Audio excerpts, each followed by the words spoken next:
only last thing I'll mention as a comment, because again, I appreciate you listening and having me on, is just highlighting like this was not remotely just me. It's like this was working with other folks at the county and our community-based partners, like Reggie Smith, who has been in prevention for 20, 30 some years and was a key partner on this in terms of like helping me bridge some of these relationships I didn't have.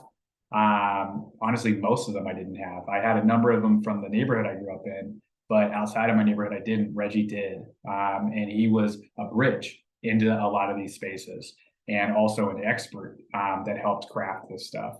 And then also the leadership we have here at DHS.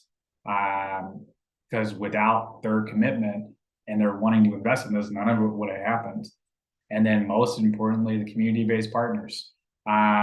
Again, many of these folks have been doing this stuff with no money or little money for decades, and now there's investment coming in. And they didn't have to work with us. They did. And it's because, particularly for them, this is as real as it gets.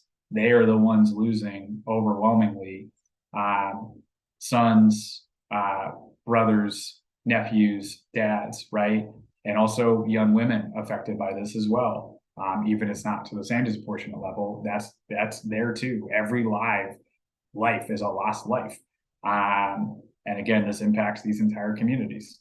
I would argue it impacts indirectly everybody. Homicides are expensive. Estimated between, depending on who you're looking at, like $1 to $10 million for a single homicide. Add that up. Our programming is $10 million a year, and we have 120 homicides in Alleghany County, and 4 more times the non-fatal shootings where someone doesn't die. So you do that math.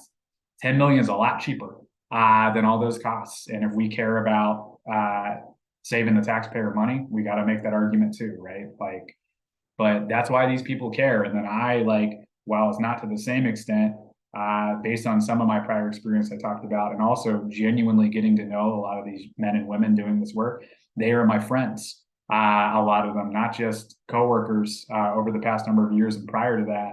And I don't want them to lose people. And I've had family continue to move out of some of these neighborhoods because of a bullet going through their window. They shouldn't have to do that. So anyway, I just wanted to like give that context of like, this is way more than just me. I just happen to be a workaholic that cares a lot too, and has been able to bridge some of these relationships. But